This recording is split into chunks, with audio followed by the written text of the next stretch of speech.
नमस्कार दोस्तों, प्रणाम। मैं अजीत और आप सब देख रहे हैं हवेली एंटरटेनमेंट। तो दोस्तों, कल आया था खेसारी भाई का एक गाना, जो जिस गाने का नाम है दरदिया। और ये गाना को हम 10 घंटे बाद जब देखे थे तो इसका लाइक 99,000 हो चुका था, और व्यूज़ की बात की जाए तो 1.1 मिलियन कंप्लीट कर लिया था। लेकिन दोस्तों, आज अभी 23 घंटा होने वाला, और 23 घंटा में मैंने देखा कि 3.4 मिलियन व्यूज़ हो चुका है। और लाइक की बात की जाए तो 1,23,000 लाइक भी हो चुका है।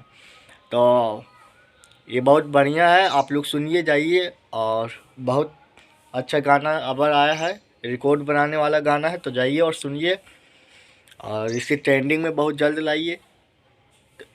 तो कैसा लगा वीडियो कमेंट में बताएं, और चैनल पर नए तो चैनल को सब्सक्राइब कर लें, और वीडियो को लाइक तो कर ही लेना है। मिलेंगे नेक्स्ट वीडियो में, तब जय हिंद, जय भारत, जय भोजपुरी।